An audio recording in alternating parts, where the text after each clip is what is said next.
Surat Al-Baqarah ayat 55. Bismillahirrahmanirrahim. Wa idh qultum ya Musa lan nu'mina laka hatta narallaha jahratan fa akhadhatkumus sa'iqatu wa antum tanzurun. Tsumma ba'atsnakum min ba'di mautikum la'allakum tashkurun. Bismillahirrahmanirrahim. Wa id kultum lan ing dalem nalika ngucap sapa sira kabeh Bani Israel. Ini teruskan yang kemarin. Wa qultum tegese temen metu sapa sira kabeh ma'a Musa sertane Nabi Musa lita tadiru supaya nyuwun ngapura sira kabeh ilallahi saking maring Allah taala min ibadatil ijli mergo saking nyembah pedet. Wasamikum lan krungu sapa sira kabeh kalamahu ing kalame Allah. ngucape Bani Israel, ya Musa, he Musa, lan nu'mina, ora bakal iman sapa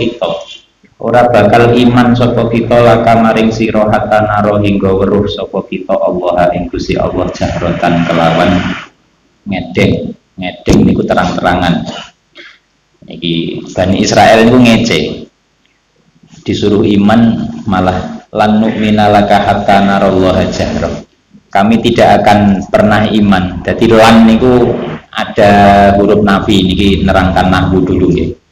Di nahwu itu ada nafi. Nafi itu artinya tidak.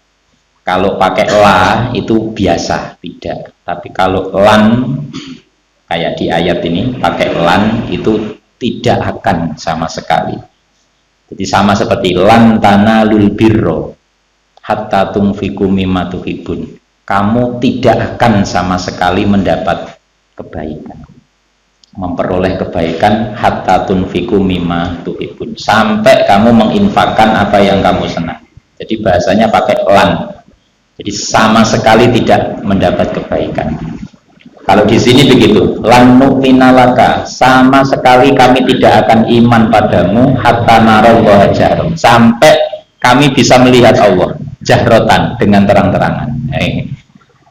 Ini kan sama seperti teori kita yang ayat Al-Baqarah ayat berapa dulu itu?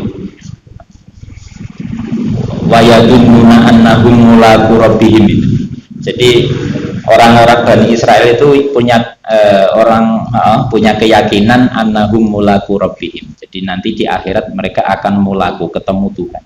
Jadi kemarin kita bahas juga sudah. Jadi melihat Allah, niki akidah kita niki penting. Melihat Allah itu maksudnya adalah kita melihat keagungannya, bukan melihat wujud zatnya. Karena Allah itu tidak berjisim. Jisim itu partikel, bertubuh. Jadi kalau ada akidah mengatakan Allah bisa dilihat, itu namanya kaum mujassamah. Atau istilahnya mujassimah sama. Mujassimah itu menganggap Allah itu berupa jisim. Kayak mik ini kan jisim, panjang, bunder. Kayak apa? Piring ini jisim. Tubuh kita jisim. Nah, itu namanya kaum mujassimah. Kalau kita ahli sunnah wal jamaah, kita tidak menganggap Allah berjisim. Makanya karena nggak berjisim ya nggak bisa dilihat. Makanya kalau ada orang Bani Israel, Musa, kami tidak akan mau iman kepadamu sebelum kami bisa melihat Allah jahroh dengan terang-terangan mata kepala. Ayo gak iso. Di surga saja nggak bisa kok. Jadi ru'yah melihat Allah di surga itu adalah saking kasfu. Jadi kasful gitu. Kalau dulu kita di dunia ini kurang memahami Allah, nanti di akhirat di surga lebih memahami Allah. Tapi tetap nggak bisa melihat wujudnya Allah kayak apa, karena Allah tidak berjisim. Nah niku nggih. Jadi niku. Nah tetap secara akidah kita nanti kita di akhirat itu bisa ru'yah. Ru'yah itu berarti bisa melihat keagungannya. Ya samalah seperti kita sekarang saja bisa kok. Lihat TV, di TV ada apa yang menurut jenengan menakjubkan, akhirnya Masya Allah, Gusti Allah jan hebat. membuat sesuatu seperti itulah, itu kan berarti terus kita semakin melihat keagungan Allah. Nah ini, jadi itu namanya ru'yah. Pun tak lanjutkan. Jadi nanti asbabun nuzulnya tak terangkan setelah selesai. Fa'aqadat nuli ngalap kum ing sira kabeh apa as-sa'iqatu bledek utawa petir. As-saihata rupane as-saihatu rupane petir. Pamutun nuli mati sapa sira kabeh. Wa antum halil kawi sira kabeh iku tangduruna ningali sira kabeh ma ing perkara halal. Ma isine roh, ma ing roh halal kang ucul apa ma bikum kelawan sira kabeh. Pun tak terangkan sababun nuzulnya. Asal muasalnya nggih, bukan sababun nuzul. Asal muasal ayat ini adalah menceritakan sejarah wafatnya Nabi Musa. Nah nih, kalau tak cerita. Dulu Allah itu memerintah Nabi Musa dan Nabi Harun untuk pergi ke suatu daerah. Nanti kayaknya disebutkan di belakang. Jadi daerahnya itu ada yang mengatakan antara Syam dan Mesir. Ada yang mengatakan banyak. Pokoknya tujuannya di Baitul Maqdis, sekitar Palestina. Nah, posisinya masih di Mesir. Nabi Musa dan Nabi Harun masih di Mesir, disuruh berdakwah ke Palestina. Di tengah perjalanan itu tersesat, nggak tahu arah. Nabi Musa dan bala tentaranya, rombongan masyarakatnya itu sampai, kalau di sini, kalau di keterangan itu sampai 600.000 orang. Jadi dari Mesir disuruh hijrah ke Palestina, Baitul Maqdis itu sampai 600.000 orang. Karena di Palestina dulu ketika Nabi Musa masih di Mesir, Palestina itu dihuni orang-orang dolim, nakal lah pokoknya, begal lah. Akhirnya disuruh dakwah ke sana. Di tengah perjalanan nggak tahu arah, bingung. Lah setelah itu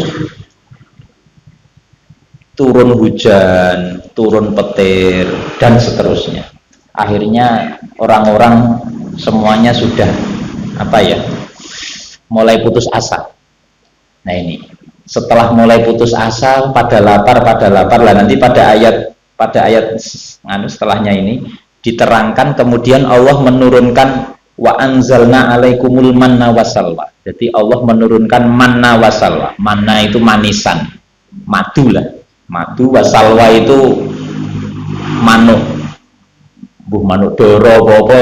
Saya lihat di tafsirnya ini ada yang mengatakan manuk itu dibakar, ada yang dimasak, nggak tahu masaknya pakai apa. Pokoknya makanan yang berupa daging burung, salwa. Nah itu setelah itu setiap hari diberi konsumsi itu. Nabi Musa sakit, terus akhirnya malah keduluan Nabi Harun. Jadi Nabi Harun sakit terus meninggal di tengah jalan itu. Setelah itu setahun kemudian Nabi Musa.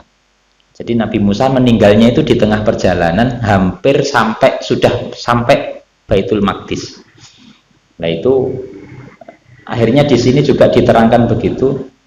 Kulu min thayyibati ma razaqnakum, itu ketika masih tersesat di tengah jalan terus dikasih manna wal salwa, diberi Allah makanan itu masih kulu min thayyibati ma razaqnakum, suruh makan